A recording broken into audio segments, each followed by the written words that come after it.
Assalamualaikum Bapak. Waalaikumsalam warahmatullahi wabarakatuh. Mohon maaf Bapak mengganggu waktunya Bapak. Ya, Mohon izin untuk mewawancarai Bapak tentang pengambilan keputusan berbasis nilai-nilai kebijakan sebagai pemimpin Bapak. Bapak sudah beberapa kali sudah berpetualang dari SMA di Provinsi Banten, dari Serang, dari kota Serang ya Pak ya, Kabupaten Serang. Kabupaten Serang, hingga akhirnya ke kota Tangerang Selatan ini ya Bapak ya. Ya. Alhamdulillah bisa bertemu dengan Bapak, bisa berbincang-bincang dan mewawancarai Bapak dalam kesempatan ini. Yang pertama Bapak ingin terkait tentang pengambilan keputusan berbasis nilai-nilai kebajikan sebagai pemimpin Bapak. Di sini ada beberapa pertanyaan. Yang pertama, selama ini Bapak sebagai pemimpin bagaimana dapat mengidentifikasi kasus-kasus yang merupakan dilema etika atau bujukan moral Bapak? Dalam mengidentifikasi kasus itu prinsipnya adalah benar atau salah. Nah, jika kita dihadapkan pada pilihan benar dan benar, artinya kita memilih di antara dua masalah yang itu ternyata benar semuanya. Baik. Itu berarti merupakan dilema etika. Sementara kalau misalkan kita ada masalah di mana dihadapkan oleh dua pilihan yang benar dan yang salah, tapi dalam tanda salah yang bisa justru kita harus cari solusi permasalahannya, itu merupakan rujukan moral.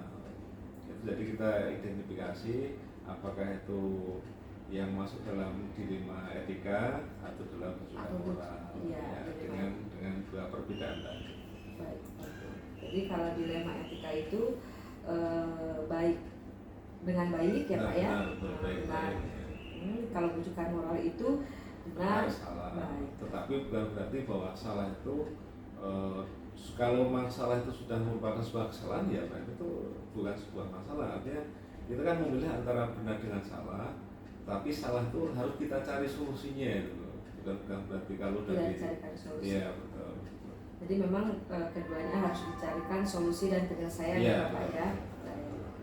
Berikutnya Bapak, selama ini bagaimana Bapak menjalankan pengambilan keputusan di sekolah, terutama untuk kasus-kasus di mana ada dua kepentingan nih Pak nih yang sama-sama benar atau sama-sama mengandung nilai-nilai kebajikan Bapak? Ya, yang pertama kita harus hati-hati juga dalam mengambil sebuah keputusan. Kenapa? Ini di antara dua pilihan yang susah, yang sulit. Kenapa? Ini benar, ini benar. Nah, yang perlu kita sampaikan adalah yang kita kumpulkan informasi atau data-data yang menyangkut dua hal ini yang sama-sama benar. Kemudian yang kedua, kita kaji bahwa keputusan yang akan kita ambil dengan berbagai macam pertimbangan. Ini belum mengambil keputusan ya, baru mengkaji seandainya keputusannya akan saya sampaikan. Oh, nanti dampaknya seperti ini. Kalau ambil keputusan yang satunya dampaknya seperti ini. Itu perlu kita pertimbangkan. Kemudian yang lanjutnya adalah dampak dari keputusan itu terhadap masa depan setelah kita putuskan. Nah, ini kan juga tergantung juga masalahnya, apakah itu masalah personal, individu dengan kelompok atau kelompok dengan kelompok. Ini kan juga artinya kita pilah-pilah ya, karena dampaknya kan beda-beda. Kalau individu kan mungkin hanya satu orang, dua orang, tapi kalau kelompok kan dalam jumlah yang banyak. Nah, kemudian dalam setiap masalah itu artinya perlu kita ambil keputusan yang tepat, bertanggung jawab, dan tidak mengesampingkan nilai-nilai kebajikan universal, tidak pula bertentangan dengan peraturan yang ada. Ini yang kadang-kadang yang susahnya di situ. Kita mengambil keputusan kebijakan, tapi kadang-kadang ada regulasi atau kebijakan atau peraturan yang mungkin sedikit kita kesampingkan untuk kebaikan. Kalau memang itu sudah pasti salah dan itu memang tidak ada pilihan, itu lain cerita. Tapi kalau ada keputusannya ada salah tapi perlu ada solusi, itu yang perlu kita pikirkan. Baik Bapak, Ya. terima kasih nih Pak nih paparannya ini ya Pak ya, banyak pengambilan keputusan untuk kasus-kasus yang memiliki dua kepentingan ya Pak ya, yang sama-sama mengandung nilai-nilai kebajikan yang perlu diperhatikan ya Bapak. Selanjutnya Bapak, lalu langkah-langkah atau prosedur seperti apa yang bisa dilakukan selama ini Bapak? Mungkin yang selama ini Bapak lakukan, langkah-langkahnya atau prosedurnya pasti memiliki karakteristik tersendiri ya Pak ya. Yang pertama adalah kita kenali atau kita identifikasi kasus terlebih dahulu, apakah itu dilema etika atau itu merupakan rujukan moral. Itu yang pertama dulu, sehingga nanti perlu kita bedakan tentunya adalah dalam penyelesaian masalahnya. Tentunya itu pasti perlakuan yang berbeda. Kemudian dianalisa apakah nilai-nilai yang ada itu bertentangan atau tidak. Itu yang pertama. Yang kedua, pasti mengumpulkan informasi atau data-data pendukung agar kita dalam nanti ke depannya mengambil keputusan atau kebijakan itu tidak salah. Kemudian bisa jadi dalam proses tadi kita juga bisa minta informasi dari pihak-pihak lain yang punya informasi, yang punya tanggung jawab juga terhadap keputusan yang akan diambil. Kemudian perlu juga kita uji benar salahnya, mana yang terbaik dan mana yang kurang baik, itu juga perlu kita ujikan. Kemudian memutuskan kebijakan atau tindakan yang akan kita lakukan itu setelah kita melalui beberapa proses atau beberapa tahapan tadi. Dan yang tidak kalah pentingnya adalah setelah kita mengambil keputusan itu perlu kita evaluasi. Artinya keputusan yang kita ambil itu dampaknya seperti apa. Kalau memberikan dampak yang tidak baik terhadap pihak yang kita ambil keputusan atau kebijakan tadi, tentunya itu perlu kita evaluasi sehingga kebijakan yang kita ambil ke depannya itu bisa lebih maksimal lagi untuk semuanya, sehingga tidak ada yang merasa dirugikan. Gitu ya Pak ya. Memang semua harus dipertimbangkan ya Pak, harus sesuai prosedur gitu ya Pak ya. Ya betul, karena kita dalam mengambil keputusan kita perlu kejelian, perlu kehati-hatian, sehingga tidak kita mengambil keputusan tapi malah menimbulkan masalah. Itu jangan sampai seperti itu. Jangan sampai menimbulkan masalah baru ya Pak, dan merugikan orang ya Pak ya. Iya. Gitu ya Pak. Berikutnya hal-hal apa saja nih Pak nih? Hal-hal apa saja yang selama ini Bapak anggap efektif dalam pengambilan keputusan pada kasus-kasus dilema etika Bapak? Ya. Yang pertama, kita harus membuat skala prioritas. Masalah mana yang harus kita selesaikan segera, dan mungkin ada juga masalah yang tidak harus perlu kita selesaikan segera. Jadi ada skala prioritas.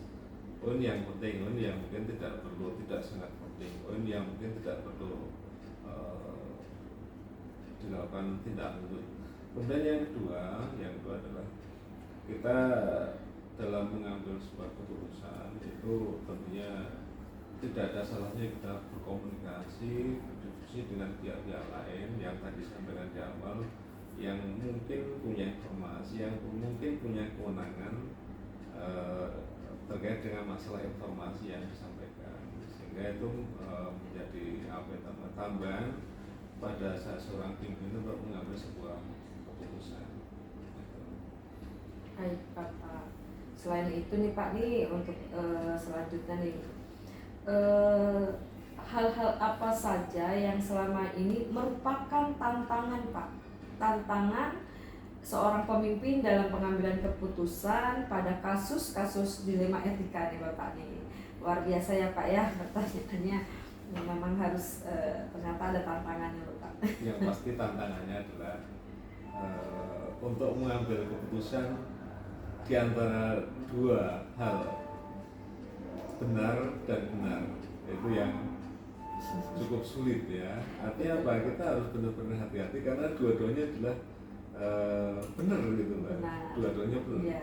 kalau misalkan perbandingan antara satu yang benar dengan yang satu yang salah, nah itu mengambil keputusannya mungkin tidak jelimet, tidak sejeli, tidak serumit yang ini benar mana yang harus saya putuskan. Ya kan itu perlu pertimbangan, perlu dukungan data-data untuk mengambil sebuah keputusan. Baik Bapak.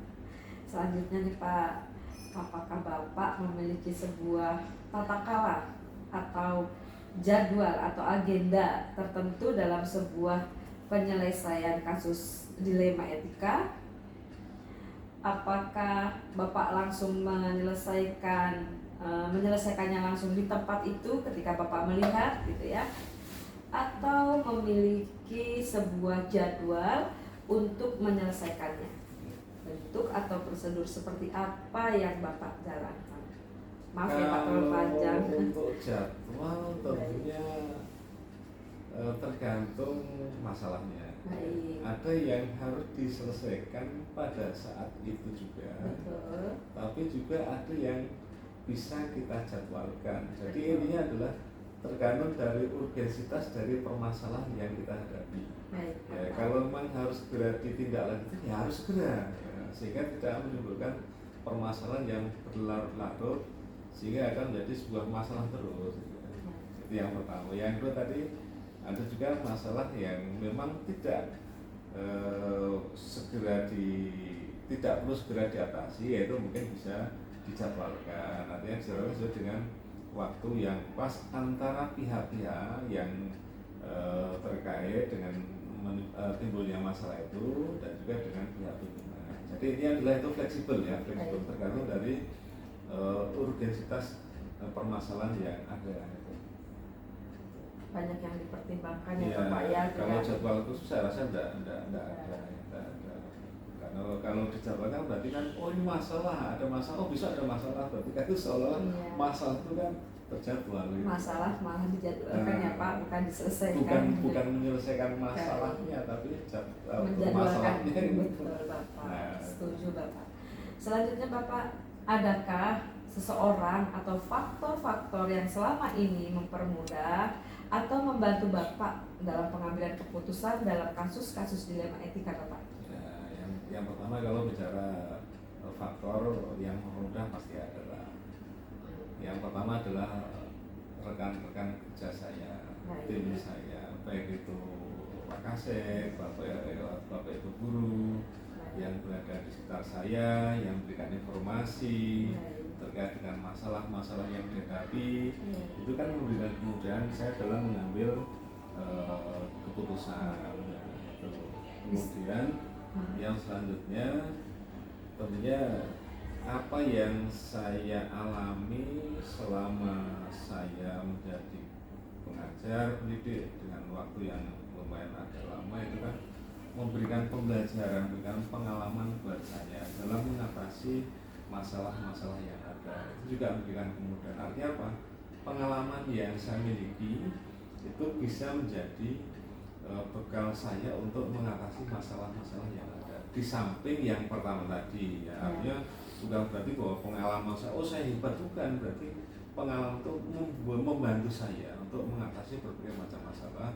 Tentunya sekali lagi dibantu oleh teamwork atau tim kerja yang ada di sekolah.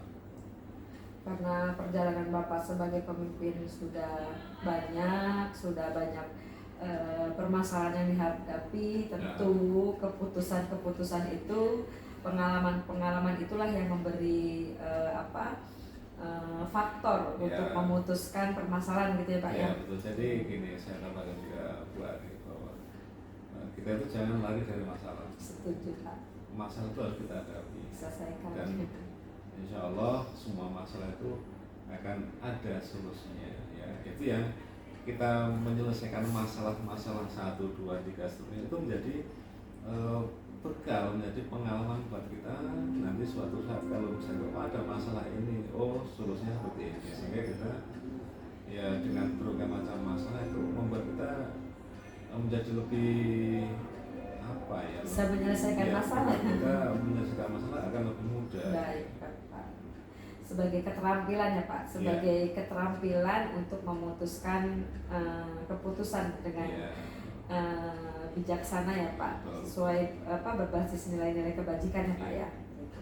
Berikutnya nih Pak, dari semua hal yang telah disampaikan dari awal hingga ini, atau Bapak penyelesaian keterampilan Bapak dalam mengambil keputusan dengan berbasis nilai-nilai kebajikan, pembelajaran apa yang dapat Bapak petik dari pengalaman mengambil keputusan dilema etika ini Bapak?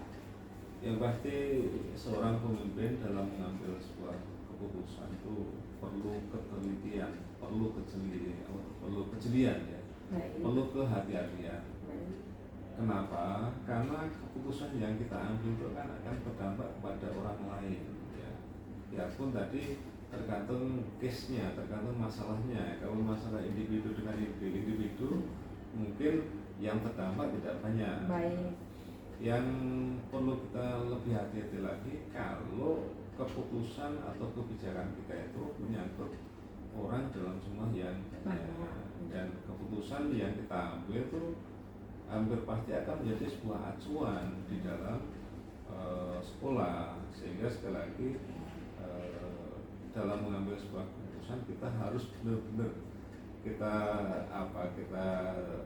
evaluasi, kita amati, kita perlu hati-hati, perlu kita pertimbangkan sebelum mengambil sebuah keputusan, sehingga diharapkan keputusan kita itu memberikan kebaikan untuk orang banyak ya, memberikan kemaslahatan buat orang banyak, itu yang diharapkan ya, berdampak positif terhadap apa yang kita ambil keputusan ya. Biarpun namanya orang banyak, mungkin ada juga yang tidak puas, tidak sependapat, tidak setuju. Itu saya rasa bagian dari dinamika, tapi yang lebih penting adalah memberikan manfaat buat orang yang lebih banyak. Saya rasa itu buat mungkin pembelajaran itu untuk pembelajaran secara global untuk orang banyak pasti akan kembali kepada diri kita ya Pak, bahwa diri kita akan memiliki sebuah pembelajaran dari pengalaman itu akan memberikan pembelajaran yang luar biasa ya Pak bagi diri kita ya Pak. Mungkin ada lagi Bapak, mungkin pembelajaran untuk dari pengalaman Bapak dalam pengambilan keputusan ini. Bapak sudah banyak dalam pengambilan keputusan sudah banyak mengambil nilai-nilai kebajikan. Adakah yang Bapak petik untuk pengalaman dalam pribadi Bapak menjadi seorang pemimpin ini Bapak? Kalau keputusan kebijakan yang kita ambil itu memberikan manfaat buat orang banyak, itu menjadi sebuah kebahagiaan tersendiri buat saya. Artinya apa? Artinya saya berarti bisa sedikit bermanfaat buat orang lain. Berarti yang prinsip buat saya. Tapi kalau kebijakan itu menimbulkan masalah, itu berarti beban buat saya. Dan tentunya yang tadi sampaikan di awal, itu perlu kita evaluasi.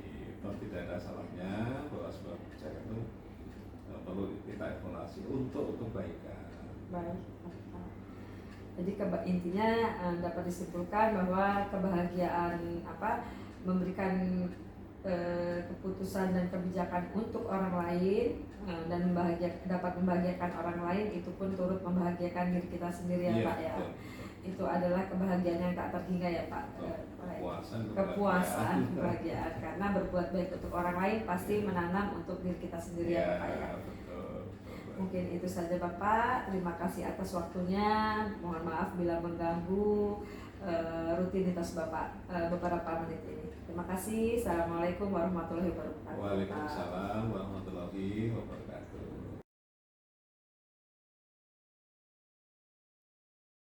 Assalamualaikum Bapak. Waalaikumsalam. Maaf nih Pak mengganggu waktunya ya Pak ya.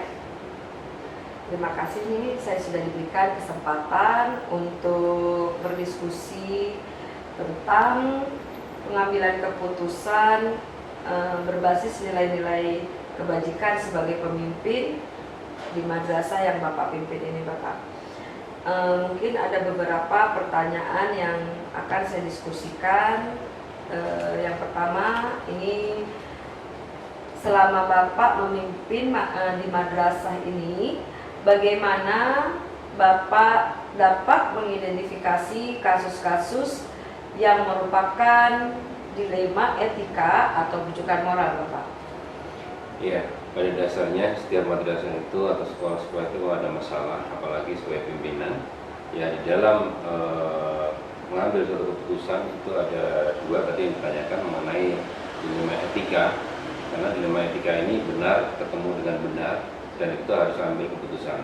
Sedangkan rujukan moral ini kan kaitannya dengan moral, maka antara kebenaran dan ketidakbenaran di situ dapat kita memberikan masukan beberapa hal yang perlu kita perhatikan. Istilahnya di dalam pengambilan keputusan ini kita harus memperhatikan banyak faktor. Nah, dari paradigma itu ada misalnya faktor kaitannya dengan individu dengan masyarakat, dalam hal ini masyarakat sekolah. Nah, ada siswa, ada guru, ada karyawan dan sebagainya. Terus ada juga rasa keadilan itu menurut peraturan dan sebagainya. Dan di sisi lain itu biasanya dihadapkan dengan rasa kasihan. Yang berikutnya ada misalnya kalau kita dalam organisasi itu ada hal-hal kebenaran dengan kesetiaan. Karena kita mau tidak mau di lembaga memiliki bawahan, memiliki atasan. Nah, itu pun juga yang terakhir ini ada juga permasalahan, misalnya pengambilan keputusan dari suatu hal ini dihitung dari jangka waktunya, bisa jangka pendek ataupun jangka panjang. Jadi itu banyak sekali yang harus kita persiapkan kalau dalam mengambil suatu keputusan. Gitu. Baik, Bapak. Kalau untuk contohnya bisa nggak Pak diberikan contoh tentang kasus-kasus yang terjadi di madrasah ini yang merupakan dilema atau rujukan moral, Bapak? Ya, tadi saya sampaikan bahwa kebanyakan di sini ini individu melawan masyarakat, individu masyarakat atau siswa. Ini kebanyakan terjadi di siswa. Contoh yang konkret misalnya, ada siswa berprestasi akademik. Nah, kita sekolah ini ada jalur-jalur untuk menuju ke tingkat SLTA, madrasah aliyah negeri dan lain sebagainya yang bagus-bagus. Maka itu kita peringkat. Nah, di dalam peringkat itu ada satu anak yang kebetulan itu mendapatkan 2 atau 3 pilihan. Nah, ini anak ini kan dilema juga ini. Nah, anak ini di sisi lain akan memiliki pemikiran apabila tidak diambil yang satu pilihan pertama, dia nggak enak sama teman-temannya, sehingga dia mengambil pilihan kedua, padahal yang diinginkan pilihan kedua atau pilihan ketiga. Nah, inilah harus kita selesaikan.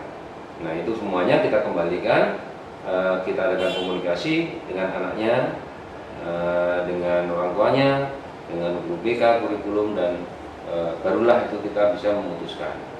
Jadi seperti itu. Juga ada lagi rasa kasihan, misalnya di sini kebetulan sekolah madrasah itu banyak anak-anak yatim, ya, atau anak-anak tidak mampu. Nah, di sini anak yatim ini harus ditangani dengan baik, ya, tetapi juga kita tidak bisa terlalu berbaik. Misalnya anak yatim, kondisi ekonominya kurang dan sebagainya, dapat bantuan biaya dari sana kemari, itu anak ini bikin ulah, contohnya nakal, malas dan lain sebagainya. Ini harus kita proses. Nah, anak itu tidak bisa langsung kita sesuai aturan. Misalnya tidak masuk 3 hari atau 4 hari, 5 hari harus keluar. Ini nggak bisa kita laksanakan seperti itu. Jadi anak itu harus kita bina, ya, dengan BK, dengan wali kelas, dengan semua guru, kita mencoba memperbaiki anak itu. Nah, kalau segala cara-cara sudah kita tempuh, ternyata anak ini tidak ada perubahan, maka kebiasaan kami, ini kebetulan sekolah negeri satu-satunya di Tangsel, kita akan kerjasama dengan madrasah swasta. Kita cari anak ini, rumahnya di mana, tinggalnya di mana, dekat dengan madrasah swasta di mana, kita titipkan ke sana. Kita sudah 2 kali atau 3 kali menitipkan seperti itu. Status masih di sini, anak sini, tetapi kita titipkan di sana dengan pemantauan dari kita dan dari sana. Jadi dua sekolah ini kerjasama. Nah, tapi nanti kalau misalnya sudah tidak bisa lagi, ya kita dengan rasa yang sangat berat sekali ya mau tidak mau harus meninggalkan sekolah ini. Tapi dengan beberapa proses sudah kita lalui tadi. Ada lagi tadi guru-guru kita ataupun kita di lembaga, di organisasi ini ada tadi namanya nilai-nilai keadilan, nilai-nilai kesetiaan. Memang nilai ini sangat tipis sekali. Kalau kita mau adil, belum tentu kita ini kesetiaannya diuji. Nah, kalau kita menggunakan kesetiaan aja, mengabaikan yang adil nggak bisa. Maka seperti contoh-contoh kasus anak dan teman-teman kita yang tes dan lain sebagainya, ada saling mencontek dan lain sebagainya, itu harus diambil penanganan yang sangat bijak, jangan sampai merugikan, karena kita juga berpandangan sebagai manusia harus saling membantu. Itu. Terus yang tadi ada jangka pendek dan jangka panjang, yaitu misalnya kita ini ada sebuah program dari kementerian atau dari CSR dan sebagainya, kita disupport misalnya dana. Seperti kemarin kita disupport dana dari Bank Dunia 30 juta. Nah ini pembahasan kita mau jadikan jangka pendek atau jangka panjang. Kalau jangka pendek, ya berarti kemarin sudah kita laksanakan dengan adanya istilahnya kegiatan-kegiatan yang sifatnya hanya sekali, 2 kali selesai. Tapi kalau kita pakai dengan jangka panjang, dana segitu saya rasa tidak cukup, karena jangka panjang ini seperti misalnya workshop berkelanjutan. Ini harus ada tahap 1 evaluasi hasilnya apa, tahap 2 evaluasi hasilnya apa, baru akan kita capai jangka panjang itu. Saya rasa itu contoh-contohnya. Baik Bapak, terima kasih penjelasannya sangat menarik sekali. Terus pertanyaan saya yang kedua nih Pak, mungkin selama ini bagaimana Bapak menjalankan keputusan di sekolah yang di madrasah yang Bapak pimpin ini, terutama untuk kasus-kasus di mana ada 2 kepentingan yang sama-sama benar atau yang sama-sama mengandung nilai kebajikan Bapak. Tadi bukan ini ya, bukan melaksanakan, tapi cara mengambil kita keputusan ya. Oke. Di dalam kami mengambil keputusan itu ada beberapa langkah. Yang langkah-langkah itu sudah kita diskusikan lebih awal. Yaitu misalnya nanti kalau ada revisi langkah-langkah ini ada di awal tahun ajaran. Jadi begini, langkah yang kita ambil, yang pertama itu tentu kan ada laporan, ada macam-macam, itu kita identifikasikan masalah itu. Setelah masalah itu kita identifikasi, baru masalah itu kita klasifikasikan, jenisnya mana, jenis persoalan apa. Setelah itu, setelah kita klasifikasikan, pimpinan kita, saya selaku pimpinan ini ambil 2 langkah. Langkah apa? Ini apakah bisa kita selesaikan sendiri atau harus memerlukan tim? Kalau kira-kira memerlukan tim, berarti kita siapkan tim yang sudah siap. Tim kita udah siap, ya, terus seperti tim kurikulum, tim kesiswaan, tim BK itu sudah ada. Nah, barulah kita merumuskan alternatif pemecahan masalah itu. Jadi supaya masalah itu terpecahkan dengan baik, dengan tepat. Nah, inilah dari pemecahan masalah ini baru kita bisa menetapkan dan melaksanakan keputusan. Nah, keputusan itu tentunya tidak masalah benar dan tidak, itu kan nanti sambil berjalannya waktu. Mungkin setelah itu kita ada evaluasi dan alternatif yang lain. Gitu. Baik Bapak, terima kasih. Selanjutnya langkah-langkah atau prosedur seperti apa yang biasanya Bapak lakukan untuk pengambilan keputusan ini Bapak? Oke, ya langkahnya kurang lebih seperti tadi yang saya sampaikan. Yang pertama ialah masalah itu kita identifikasikan dengan benar, jangan sampai identifikasi itu salah. Nah, terus dari identifikasi itu kita bawa ke prioritas, baik prioritas waktu, prioritas pendanaan, prioritas macam-macam. Di situ kita ambil, terus kita bicarakan di tim apabila masalah itu memang memerlukan tim. Itu ada. Kalau misalnya anak ini bolos, anak ini bandel, kita masuknya ke tim kesiswaan. Kalau anak ini kok belajarnya kurang dan sebagainya, kita kerjasama dengan BK dan kurikulum untuk menangani ini bagaimana sarprasuma sama sekali sama seperti yang tadi saya sampaikan. Nah, inilah alternatif itu. Tentu kalau kita ambil sendiri kan mungkin agak kurang apabila masalah itu kita pandang agak berat. Tapi apabila dibicarakan bersama-sama dengan tim, insya Allah pengambilan kebijakan itu tepat. Baik Bapak.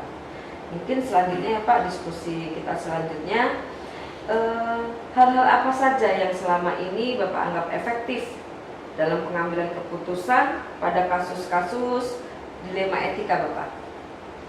Ya, memang kalau khusus dilema etika ini kan sebenarnya benar ketemu benar. Jadi apabila saya sebagai kepala madrasah itu bisa melihat dilema itu ringan, sedang atau berat. Kalau dilema itu sedang, karena ini tidak berpengaruh terhadap perundangan atau lain sebagainya, jadi kita bisa langsung memberikan masukan, kita bisa memberikan policy yang cepat dan tepat. Nah, ini seperti itu yang biasa kita lakukan di sini. Misalnya memutuskan anak itu hari ini bisa nggak istirahat itu kita tukar. Jam itu kita majukan satu dulu, baru istirahatnya kita tukar.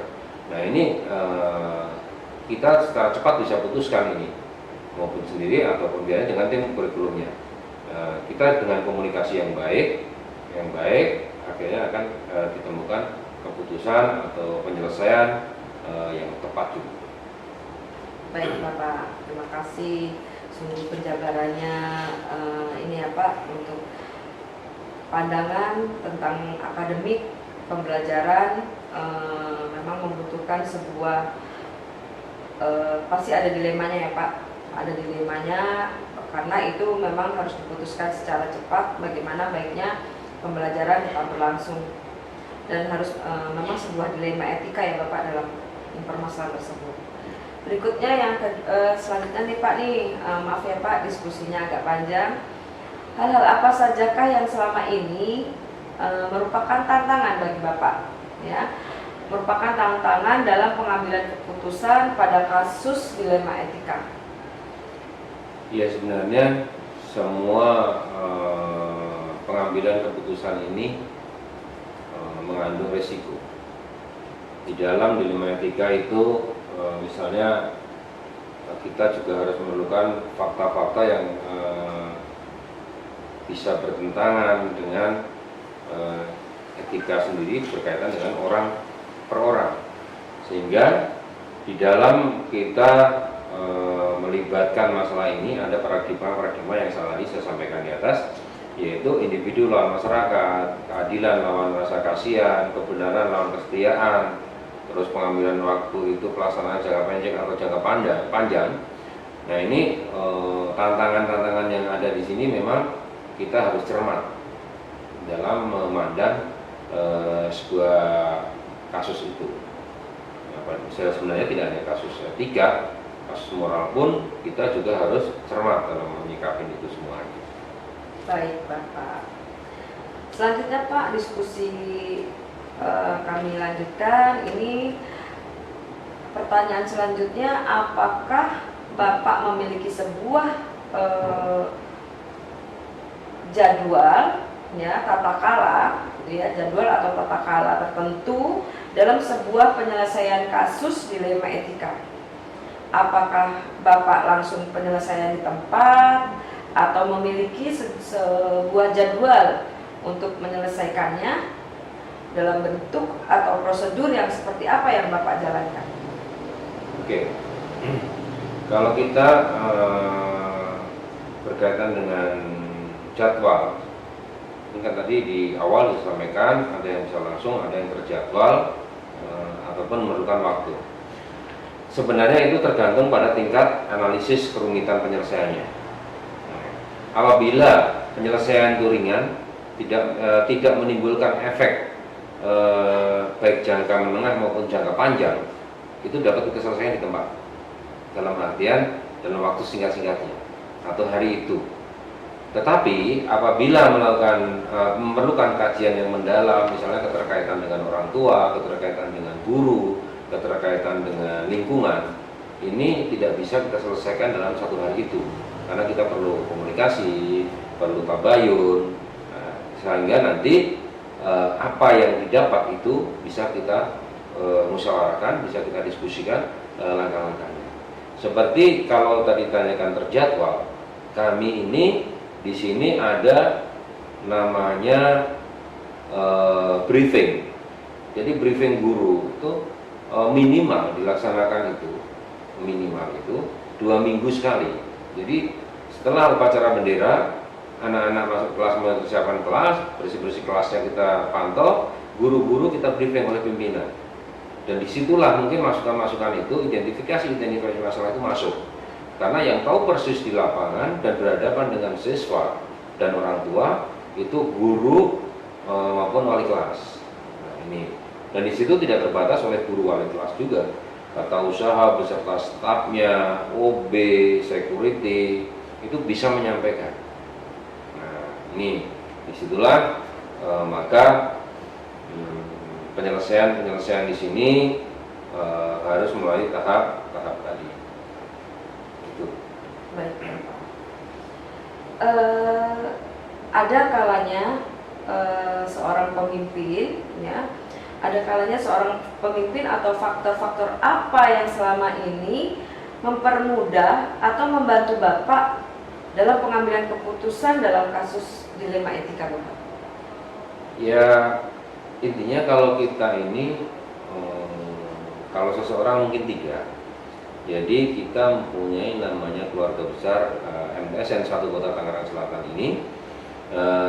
Kita ini selalu berdiskusi sehingga tidak ada lagi istilahnya guru yang satu dengan yang lain saling mencurigai dan lain sebagainya, saling suudzon dan sebagainya, nggak ada. Jadi faktor-faktor itu sangat membantu kami selaku pimpinan dan wakil-wakil di MTS ini sesuai bidangnya masing-masing, karena ada keterbukaan dan kekeluargaan. Di sini tidak ada ataupun yang bersaing misalnya mendapatkan suatu posisi, jabatan ataupun apa, itu nggak ada. Ya, karena memang di madrasah ini, apalagi di sini madrasah negeri yang notabene-nya 98 guru PNS, nah itu kita hanya menggunakan gaji PNS itu sendiri. Nggak ada lagi misalnya kok tambahan dari sana, dari sini, nggak ada lagi. Bahkan yang mempermudah kami ialah rasa memiliki madrasah ini, bahwa ini ialah ladang kita masing-masing untuk beramal, bukan ladang kita untuk mencari penghasilan, karena penghasilan sudah diatur oleh pemerintah, segitu ya segitu. Jadi misalnya bahkan di sini wali kelas juga tidak ada tunjangan, wakil kepala sekolah, wakil kepala madrasah tidak ada tunjangan, kepala madrasah juga tidak ada tunjangan jabatannya. Hanya ada, kalau kepala madrasah hanya ada namanya tunjangan mobilisasi atau perjalanan dinas. Itu saja. Jadi nggak ada tunjangan sama sekali di sini. Nah, mungkin salah satu itu yang permudah dibandingkan dengan sekolah-sekolah ataupun madrasah-madrasah swasta yang masih mempunyai ego seperti itu. Nah, tentunya yang permudah yang kedua ialah kita tiap-tiap bidang yang saya sampaikan di atas tadi itu turut mempermudah penanganan masalah kasus, khususnya kasus-kasus etika, kasus-kasus moral. Ini kita saling membantu dan memberikan masukan. Tentunya kita harus memperhatikan juga kalau kita mengambil keputusan itu dipermudah dengan draft bahwa hasil akhirnya nanti apa? Hasil akhir positif misalnya, ya berarti hasil akhirnya positif. Misalnya kita basisnya hasil. Kalau kita basisnya dengan peraturan, berarti kita tidak melanggar peraturan itu. Tapi kalau basisnya peduli, ya kita lepaskan semuanya, kita hanya berdasarkan kepedulian. Maka di madrasah ini ada pola pikir kita bahwa anak itu tidak ada lagi anak yang mengeluh berangkat ke sekolah, ke madrasah tidak punya biaya, karena ada Guru Peduli, ini kepedulian guru-guru dan karyawan MTS ini tiap bulan itu memberikan infak masukan seikhlasnya, jadi untuk menopang itu semuanya. Baik guru yang sakit, guru yang mana itu nanti tercover dari sana. Itu, ya mungkin itu. Baik Bapak, penjelasannya cukup gamblang sampai faktor kepedulian, kasih sayang itu terpaparkan semua Bapak. Selanjutnya Pak, dari semua hal yang disampaikan oleh Bapak, pembelajaran apa yang dapat Bapak petik dari pengalaman Bapak mengambil keputusan dilema etika ini Bapak? Ya, kalau kita secara pribadi mungkin banyak juga guru-guru di Indonesia ini yang masih berpegang ataupun dapat memahami pengalaman-pengalamannya. Misalnya tadi ditanyakan bahwa apa sih yang dapat kita petik? Sebenarnya kita tidak banyak yang kita petik secara di luar nalar kita, karena mohon maaf nih, founding father kita pendidikan Ki Hajar Dewantoro itu sudah menyampaikan. Sebenarnya kalau kita berpedoman pada tiga itu sudah diterapkan dengan benar, itu nanti akan menjadi guru-guru atau pimpinan-pimpinan pendidikan yang benar-benar on the track jalannya. Tapi kan kadang sekarang ada orang yang merasa dia paling benar atau yang sebagainya, bahkan mohon maaf jadi guru belum lama tapi dia sudah kurang bisa memahami bagaimana si guru sebenarnya, sehingga nanti akhirnya kalau ini tidak segera diluluskan, banyak guru-guru yang memandang temannya, iri kepada temannya, merasa dia paling bisa, dan dia ini nanti memandang temannya itu rendah di hadapan dia. Nah ini perlu guru-guru yang seperti ini perlu belajar lagi dari founding father kita, bahwa Ki Hajar Dewantoro mengatakan bahwa ada ing ngarsa sung tulodo, ing madya mawon karsa tuturi handani. Ini harus dirangkum dengan benar, tidak hanya dipelajarin, diketahui, tapi harus benar-benar paham betul dan dilaksanakan. Nah ini secara tidak langsung kita petik dari sini. Nah kita mungkin juga kita sebagai guru, sebagai kepala madrasah, ini kalau sudah menerapkan itu baru kita tersadar bahwa oh ini toh, oh ternyata benar ya. Jadi pendahulu-pendahulu kita ini benar melaksanakan itu. Nah, karena nilai-nilai itu sudah tertanam dalam diri guru lah, siswa lah semuanya, atau usaha lah semuanya, ini nantinya akan sangat berpengaruh terhadap dalam kita mengambil suatu keputusan, baik itu keputusan apapun. Kalau kita sebagai guru, lingkupnya guru, kita berpatokan kepada ajaran itu tadi atau semboyan itu tadi, kita itu tidak bingung, karena keputusan yang kita ambil ini berkaitan nanti dengan misalnya nilai-nilai yang kita miliki, karena manusia ini memiliki apa ya, secara kodrati sebagai manusia ciptaan Allah, ini perilaku perbuatan kita sekecil apapun itu nanti akan mendapatkan balasan, juga akan menjadi pertanggungjawaban kita nanti.